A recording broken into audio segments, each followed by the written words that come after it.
Itu akan jadi syirik ketika lu modal keris doang, lu nggak mau berusaha untuk memperoleh kekuasaan dengan baik. Betul. Itu jadi syirik. Hmm. Artinya dia bergantung pada Nah, benda. iya. Tapi kalau kita belajar gitu ya, sampai S3 gitu, Hmm. nggak beli S3-nya di Hmm. Senen, buat teman-teman yang berminat, silakan dicari Sungai Berantas. Pikir lu mau jual keris gua anjing. Bangsat. Udah deg-degan aja gua mau nyong lo.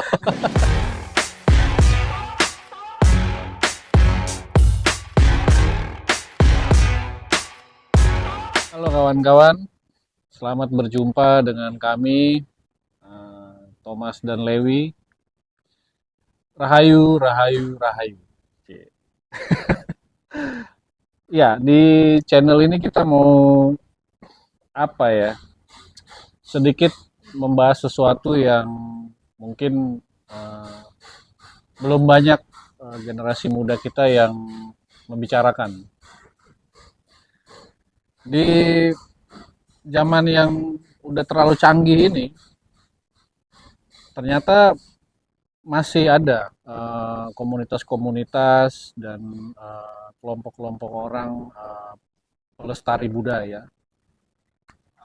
Ternyata masih menggemari, eh, bukan menggemari ya, tapi lebih ke mencoba melestarikan.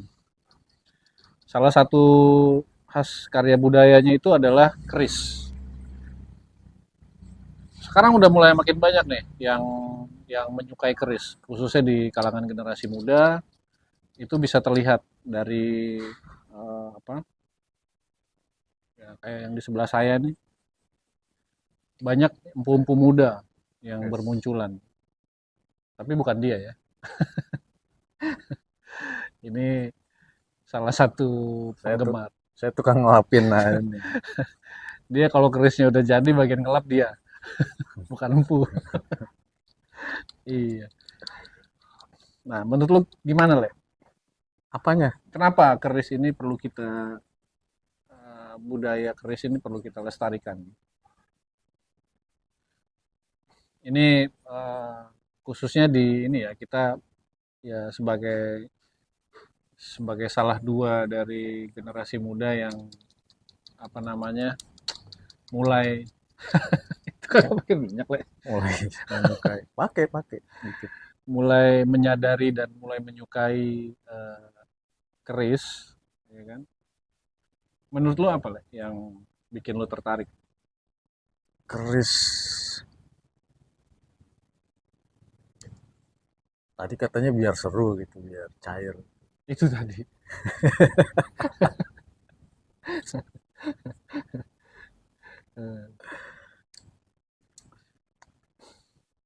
Nah, Copot. kan Aduh, kualat. dikata. Karena banyak yang masih banyak ya yang berpikiran bahwa keris ini, makasih Mas, banyak yang berpikiran bahwa keris ini tuh adalah benda-benda yang apa ya? Ini satu lagi dong, jangan pilih kasih loh. Benda-benda yang dekat dengan hal-hal yang negatif ya, Le. Bukan negatif. Apa? Apa mistis, goib Mistis dan goib ya, sirik. syirik ya. Iya. Jadi eh kenapa gua keracunan keris? Iya, jadi teman kita yang satu ini tuh cerita. Jadi dalam sebuah keris tuh proses pembuatannya ternyata tidak sesimpel membuat kerajinan logam lainnya. Prosesinya itu banyak. Ada yang empunya itu mesti tirakatan dulu puasa berapa hari. Terus pembuatnya itu harus mengetahui apa cita-cita dari pemesan kerisnya, terus harus didoakan juga. Iya. Mm-mm. Iya. Jadi memang wah ini selain karya seni tapi ada nilai-nilai filosofi leluhur yang harus kita lestarikan, bahwa dalam membuat sesuatu juga leluhur kita tuh ya serius bikinnya, mulai dari puasa doa, Puasa lagi, puasa lagi, doa lagi. iya kan? Makanya dalam proses pembuatannya itu kalau yang sekarang-sekarang prosesnya bisa lama banget tuh, proses bikin satu bilah keris aja tuh bisa lama. Karena empu juga sampai sekarang tuh masih ada di Jawa Tengah, tuh ada di Gunung Kidul yang terkenal. Namanya empu siapa? Ngadeni. Ngadeni. Terus di Madura ada siapa? Empu siapa ya? Misradin. Iya. Terus di Ada empu wanita cuy di Madura. Madura Ada. ada. Terus di Bali juga, wah Bali tuh banyak banget. Banyak, Bali banyak. Udah gitu ukiran-ukirannya juga gokil. Terus di Surabaya juga ada tuh dia, Hmm. wah itu kontemporer banget tuh. Cakep itu. Bentuk-bentuknya, bentuk bilah kerisnya, terus ukiran-ukirannya tuh gokil. Jadi yang lu mau sampaikan adalah sebetulnya keris itu tuh tidak hanya sebagai perlengkapan ya, bukan atau alat alat apa ya, alat kayak semacam ya kalau beda beda dengan pisau atau parang gitu kan yang Beda. di-create memang untuk apa ya, Untuk untuk kebutuhan sehari-hari gitu kan. operasional. Nah, iya, beda. Kalau keris itu beda, lebih kepada itu tadi seperti yang disampaikan Lewi. Jadi eh, sepengetahuan gue yang masih masih belum banyak sih sebenarnya, bahwa penciptaan keris itu lebih kepada apa ya, eh, lebih kepada bagaimana memanifestasikan doa dan harapan dan ajaran sebetulnya, Iya. ya kan, kearifan-kearifan lokal Hmm. pada masa lalu diimplementasikan ke sebuah sebuah keris. Mm-mm. Tapi untuk orang-orang yang beranggapan keris itu syirik, itu nggak bisa Hmm. disalahin juga. Hmm. Karena banyak juga, kalau gue lihat pegiat keris itu ya jadi syirik. Misalkan dengan dapuran ini,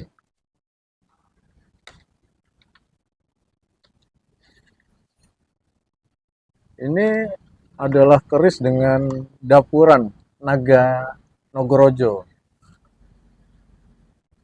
Jadi Naga Raja. ini ada bentuk naganya sampai atas gitu ya. Nah, sosok naga ini, dapur itu adalah bentuk keris ya, Rancang bangun. rancang bangun keris. Nah, kalau Nogorojo itu biasanya identik dengan tuahnya itu kekuasaan. Ya, Nah, nah, simbol simbol maksud gua kekuasaan. itu akan jadi sirik ketika lu modal keris doang, lu nggak mau berusaha untuk memperoleh kekuasaan dengan baik. Betul. Itu jadi sirik. Hmm. Artinya dia bergantung pada Nah, benda. iya. Tapi kalau kita belajar gitu ya, sampai S3 gitu, Hmm. nggak beli S3-nya di Hmm. Senen gitu, itu bisa tuahnya ya berhasil. Jadi kita ngingat doa yang diwariskan sama empu pembuatnya ketika membuat Harapan-harapan. keris Nogorojo ini. Hmm. Ya, intinya sebagai alat bantu lah ya, bukan Bantu. bukan Hmm. sesuatu yang Pengingat, pengingat. reminder. Ya. Selain ya, gue sih lebih banyak men apa ya, menikmati keindahan seni dari pembentukan keris ini. Nah, memang Le. Jadi kalau keris itu katanya itu memang harus mempunyai dua unsur, unsur seni dan unsur yoni katanya, Yes, itu. Ya. ya kan? Hmm. Eksoteri dan isoteri istilahnya, apa kalau orang-orang di dunia perkerisan. Waduh. Apa itu seni, apa itu eksoteri? Ya itu tadi seperti yang disampaikan sama Lewi bahwa sebuah keris itu mengandung apa ya, rancang bangunnya, pamornya, terus kemudian warangkanya, ya kan, Hmm. sampai ke gagangnya atau handle-nya. Itu tuh syarat dengan eh, kebudayaan dan identitas bangsa. kesenian. Iya, Iya. identitas bangsa. Misalkan kayak ini nih. Ini bentuk sarungnya aja udah menandakan bahwa ini adalah keris dari luar Pulau Jawa. Iya. Sama ininya nih, ini nih khas nih, deder nih namanya. Pegangan keris itu deder. Oh, Ini udah tahu keris nih. luar Pulau Jawa. Ini Sumatera atau Bugis? Gue juga agak-agak bingung. Bugis kayaknya ini. Ini Bugis kayaknya. Sumatera kayaknya kalau yang. Ya antara Iya, antara Sumatera dan Sumatera Bugis tuh dengan mirip-mirip. Sulawesi. Iya, Iya, Sulawesi. Kalau Bugis tuh lebih ke badik dia. Nah, itu itu. tadi. Kalau untuk yoninya sendiri atau isoterinya, ya itu tadi bahwa ketika sebuah keris itu dibentuk, dia pasti mengandung apa ya? Ya sebagaimana yang didoakan oleh sang empu itu tadi, Hmm. itu dicoba dimanifestasikan ke dalam sebuah keris lab. Hmm. Jadi bukan cuma doa ya. Maksudnya kalau tadi kita lihat nih misalnya yang ini ya. Nah, misalnya ini. Ini kan ada kembang kacang, ada serawean, kemudian ada pamornya. Kalau teman-teman bisa lihat di apa di bilah kerisnya itu yang putih-putih itu namanya pamor. Nah, setiap pamor itu tuh dia kayak semacam ini loh, melambangkan atau menyiratkan harapan-harapan Hmm. dari si pemilik yang kemudian didoakan oleh sang empu. Dibuatkan dan didoakan. Iya. Nah, misalnya look juga berpengaruh. Misalnya ini look berapa? Satu, 2, 3, 4. Berarti ini looknya 7. Looknya 7. Kalau di Jawa itu pitu.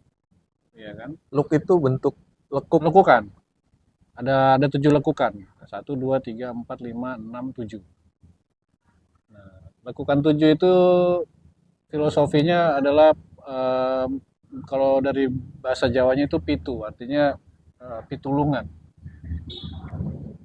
Jadi di supaya mengingatkan ke si pemiliknya bahwa uh, dan diharapkan juga bahwa dengan apa ya memiliki keris itu dia selalu ingat bahwa apapun kesulitannya Ah, dia akan selalu mendapat pertolongan. lu kerja kerja aja. Kerja Nanti kerja aja, ada kemudahan betul. setelah ada kesulitan. Kalau nggak kerja ya nggak nemu kesulitan. Betul. Ya nggak ada yang perlu ditolong ya kan, kira-kira gitu.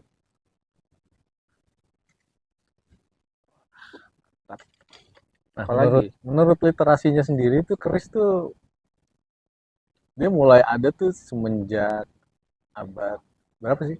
800 600 malah. Abad ke-6, 678 lah ya, Iya, sekitaran itu. awal-awal itu. Awalnya itu dinasti siapa? Sailendra sama siapa? Sailendra sama Sanjaya Sanjaya, yang satu Hindu, satu Buddha ya. yang bangun Borobudur deh pokoknya. Hmm. Itu Di nah, relief-reliefnya itu kelihatan bahwa pada saat itu memang keris sudah ada. Relief-relief Borobudur itu. hmm. Jadi memang zamannya kan sejaman atau sebelum. Nah, biasanya kalau yang di keris yang dibuat di era itu tuh sebutannya apa kabudan ya? Iya, era Kabudan Era kabudan. atau Dan itu Mataram kuno. bentuknya kerisnya mirip-mirip begini. Ini Singosari tapi kurang lebih bentuknya begini. Ini Betok. betok. Biasanya keris-keris yang tua banget tuh era-era kabudan tuh bentuknya lebar, kokoh gitu. Besinya berat. Dan kalau di zaman sekarang kebanyakan udah kayak mau membatu lah Iya. bilahnya ini kan. Hmm. Nah, kalau ini eranya Singosari nih, Hmm. betok. Buat teman-teman yang berminat silakan dicari Sungai Berantas. Mikir lu mau jual keris gua anjing. Bangsat. Udah deg-degan aja gua mau nyong lo.